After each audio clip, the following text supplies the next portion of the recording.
हरे कृष्णा। आप सभी का स्वागत है आचार्य सीरीज में। मैं हूँ श्री चैतन्य चंद्र दास। आज हम और एक आचार्य की लीला देखेंगे। आज हम लीला देखेंगे तिरुमंगाई अलवार की। ये जो अलवार थे, तिरुमंगाई अलवार, ये श्रीरंगम में रहते थे। भक्ति में आने से पहले वो बहुत बड़े डाकू थे, लोगों को मारते थे, लोगों को लूटते थे, बहुत परेशान करते थे।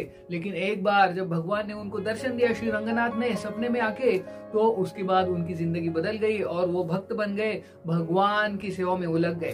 तो ऐसे ये तिरुमंगाई अलवार बहुत बड़े भक्त थे। 12 अलवारों में से एक ये तमिलनाडु में ऐसे ये भक्त थे, तिरुमंगाई अलवार। तो एक बार जब वो गए श्रीरंगम देखने के लिए उधर, तो वो जो मंदिर था श्रीरंगम का, आज जो देखते हम, वो बहुत ही खराब अवस्था में था। उसके जो दीवारें गिरी थी और वो मंदिर गिरा हुआ था और बहुत ही दुर्दैवी अवस्था में ये श्रीरंगम का मंदिर था। तो जब तिरुमंगाई अलवार ने देखा कि ये मेरे प्रभु है रंगनाथ, उनका मंदिर देखो कैसा है, इसका जीर्णोद्धार होना चाहिए। तो उन्होंने जीर्णोद्धार के लिए सोचा कि हम डोनेशन कलेक्शन करेंगे, बड़े बड़े जो लोग हैं उनसे डोनेशन कलेक्ट करेंगे और फिर उससे ये श्री रंगनाथ का मंदिर बांधेंगे। और जो अलवार थे, तिरुमंगाई अलवार, उनके साथ 3 शिष्य थे। तो ये 3 शिष्य और तिरुमंगाई अलवार, उन्होंने सोचा कि हम जाके क्या करते हैं, डोनेशन कलेक्ट करते हैं और फिर उस पैसे से हम रंगनाथ का मंदिर बांधेंगे, अच्छा सा बड़ा मंदिर, भव्य दिव्य मंदिर बांधेंगे, इसका जीर्णोद्धार होना चाहिए। तो फिर वो कलेक्शन करने के लिए जाते हैं, डोनेशन चंदा मांगने के लिए बड़े लोगों के पास। लेकिन वो जाते हैं बड़े लोगों के पास तो बोलते हैं क्या, हम नहीं देंगे, जाओ भगवान के लिए हम नहीं देते। तो इतने सारे लोगों के पास जाते हो, बड़े बड़े लोगों के पास, जो धनी लोग हैं, लेकिन वो इनको एक पैसा भी नहीं देते, एक फूटी कौड़ी भी नहीं देते। तो बहुत परिश्रम करने के बाद फिर ये तिरुमंगाई अलवार और उनके 3 शिष्य मिलते हैं और बैठते हैं और सोचते हैं कि क्या करे, लोग पैसा देने के लिए तैयार नहीं है। तो ये जो 3 शिष्य थे तिरुमंगाई अलवार के, वो बोलते हैं देखो स्वामी जी, हमारे पास एक सिद्धि है, हर एक के पास एक एक सिद्धि है, अगर आप चाहे तो हम ये सिद्धि इस्तेमाल कर सकते हैं चंदा कलेक्ट करने के लिए। तो बोले आपके पास क्या सिद्धि है? तो वो बोले देखो हमारे पास पहले से एक सिद्धि है। तो एक शिष्य बोलता है मेरे पास कौन सी सिद्धि है? मुझे पानी पे चलने की सिद्धि है, मैं पानी पे चल सकता हूँ। और दूसरा बोलता है मैं किसी भी तिजोरी का लॉक खोल सकता हूँ, मेरे पास ऐसी चाबी है कि कोई भी तिजोरी का लॉक उससे खुल सकता है। और तीसरे के पास ऐसी सिद्धि थी कि वो चाहे तो किसी को ऐसे अपने मंत्र से स्तब्ध कर सकता है, उसको अरेस्ट कर सकता है, एक जगह पे उसको स्तब्ध कर सकता है, वो हिल ही नहीं सकता, ऐसा मंत्र डाल सकता है। तो तिरुमंगाई अलवार बोले अरे वाह, क्या क्या सिद्धि है, एक के पास पानी पे चलने की, एक के पास कोई भी तिजोरी के जो लॉक है उसको खोलने की, कोई भी लॉक हो वो खोल सकता है अपने सिद्धि के द्वारा। और तीसरा था किसी को भी स्तब्ध कर सकता है, जगह पे अरेस्ट कर सकता है, जगह पे वो ऐसे रुक जाएगा, वो हिल नहीं सकता। ऐसे 3 लोगों के पास 3 सिद्धियां है। तो तिरुमंगाई अलवार बोले बहुत अच्छा है, लेकिन इससे हम क्या करेंगे? तो शिष्य बोलेंगे इससे हम क्या करेंगे, जो बड़े बड़े लोग हैं वो पैसा नहीं देना चाहते भगवान के लिए, उनको हम लूट लेंगे, उनका पैसा ले लेंगे और फिर हम मंदिर बांधेंगे। तो तिरुमंगाई अलवार सोचने लगे हाँ वो ठीक है, पहले तो मैं ऐसा करता था, लेकिन भक्त बनने के बाद मैं सोचा ये सब छोड़ना पड़ेगा। वो बोले लेकिन ऐसा करना पड़ेगा, नहीं तो भगवान के मंदिर का जीर्णोद्धार नहीं होगा। तो तिरुमंगाई अलवार बोले ठीक है। तो फिर उन्होंने अपने सिद्धि का इस्तेमाल करने लगे और बड़े बड़े जो लोग थे, राजा थे, उनके यहाँ पे जाते थे और वो जो एक शिष्य था वो सभी को स्तब्ध करता था, जगह पे सब रुक जाते थे, कोई कुछ भी नहीं कर सकता था। और फिर जो दूसरे शिष्य थे वो जाते थे और तिजोरी, इतना बड़ा तिजोरी, उसका चाबी इनके पास था, बिना चाबी के वो सिद्धि के द्वारा, मंत्र के द्वारा वो कोई भी तिजोरी खोल सकते थे और तिजोरी खोल के इतना सारा धन लेके वो भाग जाते थे। तो ऐसे बहुत सारे बड़े बड़े राजा, बड़े बड़े जो नेता और बड़े बड़े लोग थे, उनका धन लूट के ये लाने लगे।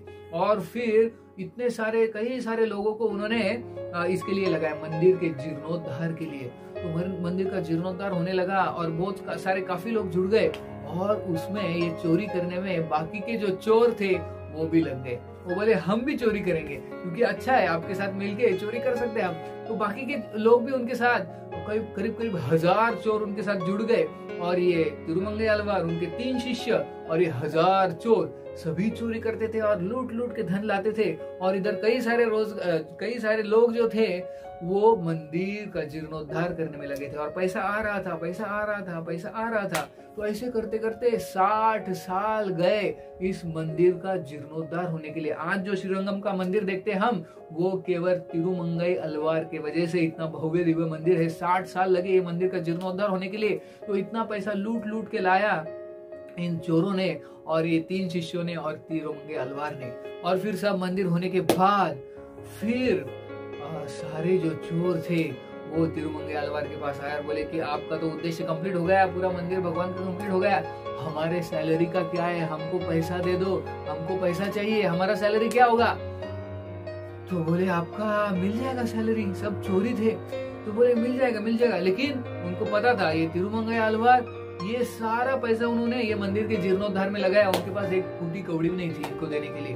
तो इतने सारे चोरों ने काम किया, 60 साल काम किया और उनका भी तनख्वाह चाहिए थी। तो तिरुमंगई अलवार सोच रहे क्या करने, ये तो मेरे पीछे पड़ेंगे, ये तो मुझे मार डालेंगे, ये तो चोर उचक्के है, इनको पैसा कहाँ से देने का। तो फिर ये 3 शिष्य बोले फिर से हम एक आइडिया करेंगे।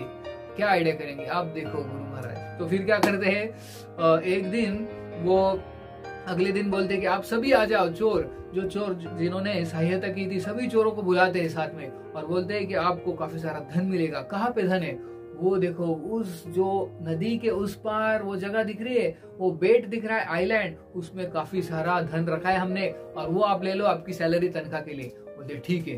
तो तिरुमंगई अलवार बोलते हैं ये बोट में बैठ जाओ। तो सारे चोर जो बोट में बैठ जाते और एक शिष्य को बिठाते उसमें, जो शिष्य को पानी के ऊपर चलने की सिद्धि है, और बोलते कि ये जो हमारा शिष्य है वो आपको सारा धन दे देगा, तो आप चले जाओ इस बोट में। तो बड़ा बोट होता है, बहुत बड़ा, और उसमें इतने सारे सब चोर वगैरह सोचते वाह हमको अभी इतना धन मिलेगा, इतना साल हमने तपस्या की, 60 साल हमने ये मंदिर बांधा है, अभी उसका हमें तनख्वाह मिलेगा, इतना सारा धन मिलेगा। तो वो बोट में बैठ जाते तुरंत और तिरुमंगई अलवार के वो शिष्य वहां पे बैठ जाते और फिर तिरुमंगई अलवार और बाकी के 2 शिष्य वहीं पे रुकते हैं और उनको विदा करते हैं। ठीक है, तो इतनी बड़ी बोट और उसमें इतने सारे चोर और वो एक शिष्य वो जाते और क्या होता है, बीच में जब जाते हैं तभी बोट में पानी भरने लगता है, क्योंकि वो बोट में एक होल होता है, छोटा सा होल पहले ही बनाया होता है। तो जब बोट बीच में जाती है तो वो होल में से पानी धीरे धीरे अंदर आता है और जब बोट बीचों बीच कावेरी नदी के बीचों बीच पहुंचती है तो उधर पूरे इतने बड़े बोट में पानी भर जाता है और सारे चोर बोलते हैं बचाओ। सब इधर उधर भागने लगते हैं, खुद को बचाने लगते हैं, कोई उड़ी मारता है इधर उधर, लेकिन किसको तैरने नहीं आता है। बीचों बीच कावेरी जो कितनी गहरी है, सारे के सारे चोर वहां पे डूब जाते हैं। और ये जो शिष्य जिसको पानी पे चलने की सिद्धि है वो पानी पे चल के फिर से अपने गुरु महाराज के पास तिरुमंगई अलवार के पास आ जाता है और बोलता है मिशन सक्सेसफुल, सारे चोर डूब गए, मर गए। तो हम सोचेंगे बाप रे ये क्या कर दिया तिरुमंगई अलवार ने, एक तो मंदिर बांधा चोरी करके और जो चोर उन्होंने सहायता की उनको डुबा दिया। लेकिन फिर तिरुमंगई अलवार बोलते हैं ये जो सारे चोर है ये सब वैकुंठ, तो सारे जो वो लोग थे, सारे चोर डाकू, वो सब वैकुंठ चले गए। हालांकि तिरुमंगई अलवार ने उनको डुबो दिया कावेरी में, लेकिन उनमें इतनी क्षमता थी, उन्होंने सब सारे डाकुओं को, सारे चोरों को वैकुंठ में भेज दिया। इसलिए हम उनका अनुकरण नहीं कर सकते। हम नहीं सोच सकते कि मैं भी चोरी करके भगवान को दूंगा, भगवान का मंदिर बनाऊंगा या लोगों को मार सकता हूं मैं, ऐसा नहीं। अगर हम तिरुमंगई अलवार के लेवल पे है तो कर सकते हैं। तिरुमंगई अलवार कौन थे? साक्षात भगवान ने उनको दर्शन दिया था, उनको कान में मंत्र दिया था, दीक्षा दी थी डायरेक्ट, ऐसे थे तिरुमंगई अलवार। तो हम उनका अनुकरण नहीं कर सकते, बस लीला सुन सकते हैं, उसका श्रवण कर सकते हैं और उनको अप्रिशिएट कर सकते हैं, बस उनका अनुकरण हम नहीं कर सकते। तो ऐसी है ये छोटी सी तिरुमंगई अलवार की ये लीला। हरे कृष्ण।